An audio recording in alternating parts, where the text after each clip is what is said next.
Shalom. Renungan kali ini berjudul Orang Benar Akan Hidup oleh Iman, oleh Evangelis Lokamanya Prawiro. Sekitar 6 abad sebelum era Kristen, Allah memberi pewahyuan kepada Nabi Habakuk yang mana menjadi dasar dari Injil. Tetapi orang yang benar itu akan hidup oleh percayanya. Habakuk 2 ayat 4. Begitu tepat nubuat ini mengekspresikan tema sentral berita Injil, sehingga dikutip 3 kali dalam Perjanjian Baru. Dalam Roma 1 ayat 17, dalam Galatia 3 ayat 11, dan dalam Ibrani 10 ayat 38. Dari 3 nas ini, nubuat Habakuk diuraikan secara terperinci dalam Roma, bahkan menjadi tema sentral seluruh kitab Roma. Paulus mempresentasikan tema utama ini dalam Roma 1 ayat 17, orang benar akan hidup oleh iman.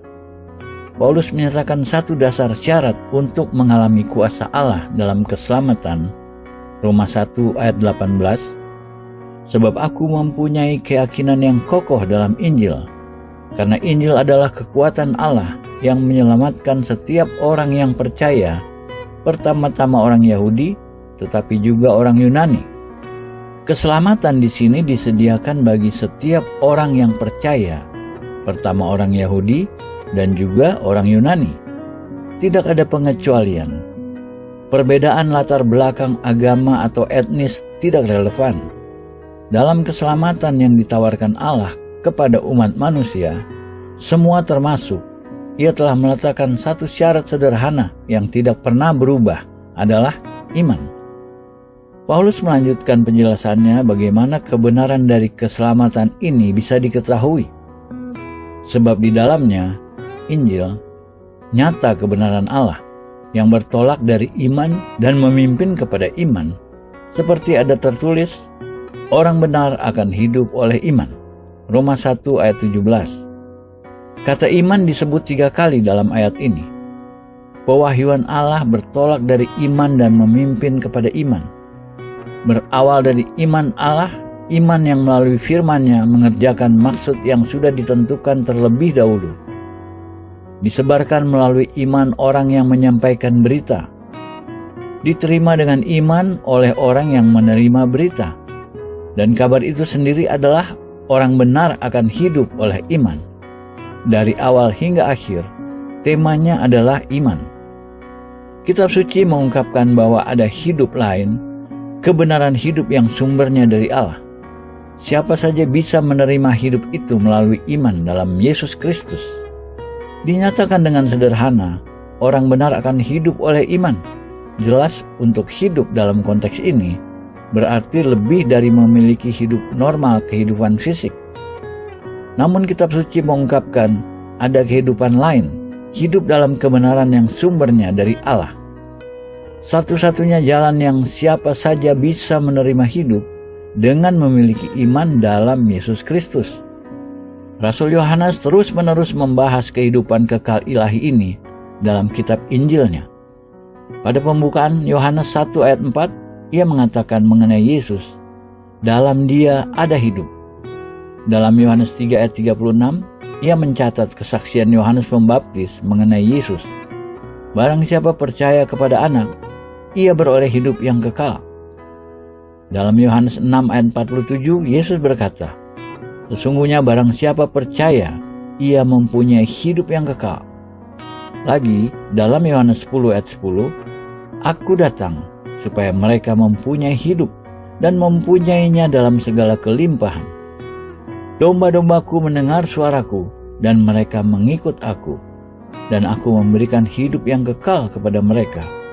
Yohanes 10 ayat 27-28. Terakhir, pada penutupan kitab Injilnya, Yohanes 20 ayat 31, Yohanes menyatakan tujuan utama itu ditulis, supaya kamu percaya bahwa Yesuslah Mesias, Anak Allah, dan supaya kamu oleh imanmu memperoleh hidup dalam namanya. Dalam 1 Yohanes 5 ayat 11-13, Yohanes kembali kepada tema ini. Dan inilah kesaksian itu, Allah telah mengaruniakan hidup yang kekal kepada kita dan hidup itu ada di dalam Anak-Nya. Barang siapa memiliki anak, ia memiliki hidup. Barang siapa tidak memiliki anak, ia tidak memiliki hidup. Semuanya itu kutuliskan kepada kamu, supaya kamu yang percaya kepada nama Anak Allah, tahu bahwa kamu memiliki hidup yang kekal. Penting untuk diperhatikan bahwa Yohanes menggunakan masa kini, present tense, sepanjang suratnya. Barang siapa memiliki anak, ia memiliki hidup. Kamu yang percaya sudah memiliki hidup yang kekal. Paulus juga berbicara tentang hidup dalam Kristus dengan singkat dalam frasa-frasa yang jelas. Dalam Filipi 1 ayat 21 ia berkata, "Karena bagiku hidup adalah Kristus dan mati adalah keuntungan." Dan dalam Kolose 3 ayat 4, Kristus yang adalah hidup kita. Bagi Paulus, seperti Yohanes, ini realitas di masa kini, bukan harapan di masa depan saja. Ini inti dari kabar Injil. Ada sumber kehidupan kekal ilahi yang sumbernya dari Allah. Allah sudah menyediakan hidup bagi kita dalam Yesus Kristus. Ketika kita menerima Yesus dengan iman di dalam hati kita dan menyerahkan hidup kita kepadanya dalam ketaatan penuh, kita menerima dalam Dia kehidupan yang berasal dari Allah. Ini bukan hidup yang disediakan di dunia lain atau di masa depan saja. Ini hidup yang bisa kita alami sekarang juga. Barang siapa memiliki anak, ia memiliki hidup. Ia memilikinya pada saat ini dan berlanjut sampai pada kekekalan. Kehidupan kekal adalah milik kita untuk dinikmati sejak kita sungguh-sungguh menaruh iman dalam Yesus Kristus. Setelah menerima hidup baru melalui iman dalam Kristus, kita diperhadapkan dengan tantangan mengerjakannya dari hari ke hari dalam kehidupan praktis. Bagaimana kita melakukannya? Jawabannya sederhana, dengan iman. Ini juga terkandung dalam tema pembukaan Paulus. Orang benar akan hidup oleh iman. Dipandang dari sudut praktis, kata kerja hidup adalah satu dari kata-kata yang bisa kita gunakan untuk semuanya. Segala sesuatu yang termasuk dalam hidup, makan, minum, kerja, dan aktivitas lain yang tidak terhitung banyaknya diperlukan dalam hidup.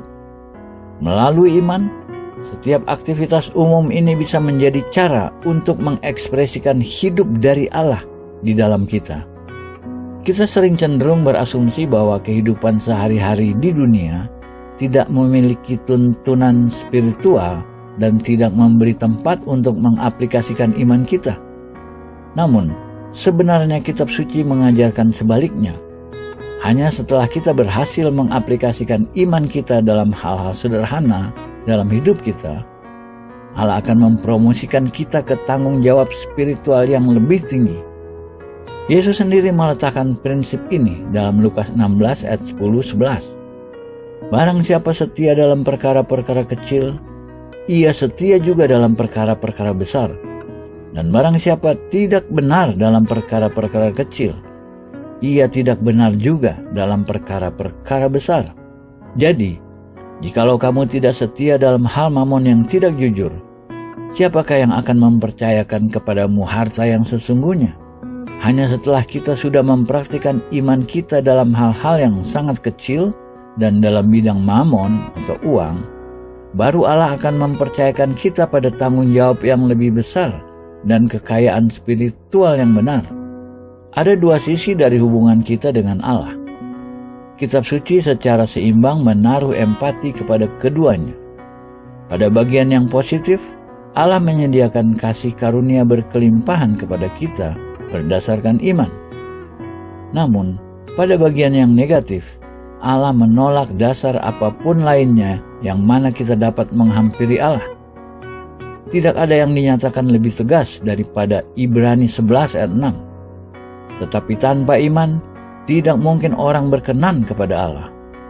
Sebab barang siapa berpaling kepada Allah, ia harus percaya bahwa Allah ada dan bahwa Allah memberi upah kepada orang yang sungguh-sungguh mencari Dia. Setiap orang mencoba menyenangkan Allah dengan dasar lain selain iman, seperti moralitas, perbuatan baik, keanggotaan gereja, sumbangan sosial, berdoa atau aktivitas agamawi lainnya. Namun tanpa iman, tidak satu pun dari itu diterima Allah. Tidak masalah apa yang kita lakukan, tidak masalah seberapa tulusnya kita, tidak ada pengganti untuk iman. Tanpa iman, kita tidak bisa berkenan kepada Allah. Mustahil. Kita menemukan diri kita, karena itu berhadapan muka dengan satu syarat Allah yang tidak berubah. Barang siapa berpaling pada Allah, ia harus percaya. Ada dua hal yang disyaratkan bagi kita untuk percaya. Pertama, kita harus percaya bahwa Allah ada. Sebagian besar orang percaya bahwa Allah ada, tetapi itu saja tidak cukup. Kita juga harus percaya bahwa Allah memberi upah kepada orang yang sungguh-sungguh mencari Dia. Ini menjelaskan mengenai kodrat Allah. Kita disyaratkan untuk percaya pada kebaikan Allah, kesetiaan, dan bisa diandalkannya Allah. Mempercayai Allah dengan cara ini membawa kita melewati lebih daripada doktrin dan teologi, melainkan membangun hubungan pribadi langsung antara Allah dengan orang yang percaya. Dalam Ibrani pasal 1 dikatakan bahwa iman menghubungkan kita dengan dua objek yang tidak kelihatan, yaitu Allah dan firman-Nya. Objek tertinggi dari iman tidak lain adalah Allah. Betul bahwa kita percaya pada firman Allah, tetapi kita melakukan itu karena firman-Nya adalah perpanjangan dari dirinya. Keyakinan kita pada firman-Nya terletak pada keyakinan kita pada dirinya sebagai pribadi. Jika kita pernah berhenti mempercayai Allah, kita pada akhirnya berhenti mempercayai firman-Nya juga. Penting untuk dimengerti bahwa hanya percaya pada doktrin atau teologi bukan yang terakhir. Mereka yang imannya tidak lebih dari itu tidak akan pernah bisa mengenal kepenuhan dan kekayaan hidup yang Allah tawarkan kepada kita. Tujuan akhirnya adalah untuk membawa kita langsung ke dalam hubungan pribadi yang intim dengannya. Sekali dibangun, hubungan ini memotivasi, memberi arah dan mempertahankan semua yang kita lakukan, menjadi sumber dan perwujudan hidup. Sesuai nubuat Habakuk, orang benar itu akan hidup oleh percayanya. Mengarahkan kita bukan pada suatu pernyataan kepercayaan atau teologi, tetapi pada suatu hubungan yang intim, terus-menerus, sepenuhnya dengan Allah. Hubungan seperti ini yang Daud katakan dalam Mazmur 23 ayat 1. Tuhan adalah gembalaku, takkan kekurangan aku. Daud tidak menjelaskan suatu teologi. Ia menggambarkan suatu hubungan. Berdasarkan hubungannya dengan Tuhan sebagai gembalanya, ia mendeklarasikan, takkan kekurangan aku. Tidak ada tempat untuk kekurangan apapun. Kita sudah melihat orang benar selalu melangkah hanya dengan iman. Kebalikannya juga berlaku. Dosa berasal hanya dari satu sumber, ketidakpercayaan. Dalam Yohanes 16 ayat 8, Yesus berkata, "Dan kalau Ia datang, Ia akan menginsafkan dunia akan dosa, kebenaran, dan penghakiman." Lalu dalam ayat selanjutnya, Yesus mendefinisikan dosa spesifik yang Roh Kudus akan insafkan, yaitu dosa karena mereka tetap tidak percaya kepadaku. Dosa terbesar yang membuat seluruh dunia bersalah adalah ketidakpercayaan. Ini adalah dasar dari semua dosa-dosa lain. Ibrani pasal 3 membahas secara khusus tentang dosa ketidakpercayaan. Dalam ayat 12, "Waspadalah, hai saudara-saudara, supaya di antara kamu jangan terdapat seorang yang hatinya jahat dan yang tidak percaya oleh karena murtad dari Allah yang hidup." Sebagian besar orang Kristen memiliki tendensi memandang ketidakpercayaan sebagai suatu penyesalan yang dianggap tidak berbahaya. Tetapi dikatakan di sini bahwa hati yang tidak percaya adalah hati yang jahat. Ketidakpercayaan adalah kejahatan karena menyebabkan kita murtad dari Allah yang hidup. Seperti iman membangun hubungan pribadi dengan Allah, demikian pula ketidakpercayaan menghancurkannya. Keduanya memiliki efek yang saling berlawanan. Dalam ayat 13, penulis Ibrani melanjutkan, "Tetapi nasihatilah seorang akan yang lain setiap hari, selama masih dapat dikatakan hari ini, supaya jangan ada di antara kamu yang menjadi tegar hatinya karena tipu daya dosa." Ketidakpercayaan mengakibatkan hati kita tegar dan keras terhadap Allah dan membuka celah bagi tipu daya dosa dan iblis. Peringatan terhadap bahaya ketidakpercayaan sangat mendesak. Ketidakpercayaan adalah sumber dari semua dosa. Ini bisa didemonstrasikan secara logis. Sekali kita mengerti bahwa iman yang benar hanya berdasarkan pada kodrat Allah, yaitu jika kita memiliki iman sepenuhnya pada 3 aspek kodrat Allah, kebaikannya, hikmatnya, dan kuasanya, maka kita tidak akan pernah murtad atau tidak mentaati Allah. Jika dalam segala situasi kita percaya bahwa Allah baik, bahwa Ia hanya mau yang terbaik untuk kita, bahwa Ia memiliki hikmat untuk mengetahui apa yang terbaik dan kuasa untuk menyediakannya, maka kita tidak akan pernah punya motif untuk tidak taat. Jadi semua ketidaktaatan melawan Allah, jejak asalnya berakar dari ketidakpercayaan.